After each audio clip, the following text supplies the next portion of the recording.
What do you find out if you analyze feedback from hundreds of keynotes around the world to close to 1 million people, live audiences? Well, you find out three things.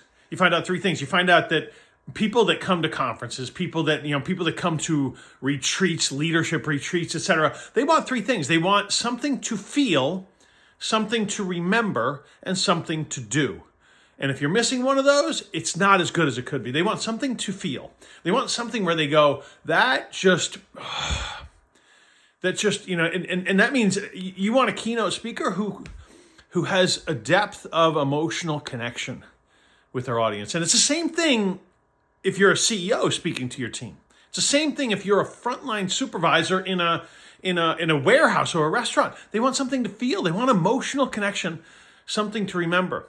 Meaning they want it to be something where you can't walk away. Like, months later, a year later, 2 years, 5 years later, they go, I'll never forget that story. I did a leadership retreat. I do leadership retreats sometimes for teenagers. And I did this leadership retreat for a group of teenagers maybe 8 years ago. And it was a short 2-hour retreat total. And I'm not speaking for 2 hours, 2-hour retreat total. And one of the attendees came up to me recently. He said, Mr. Fanning, I want to tell you, you told 2 stories in that thing 8 years ago. He said, they transformed my life. They changed my life. I'll never forget. They want something to feel and something to remember. So it's got to be something where it sticks. It has staying power. And number 3, something to do, something to take action on.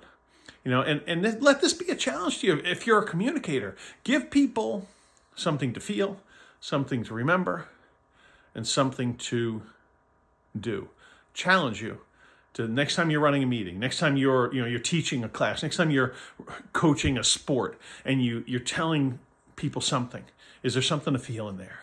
Is there something to remember? And is there something to do?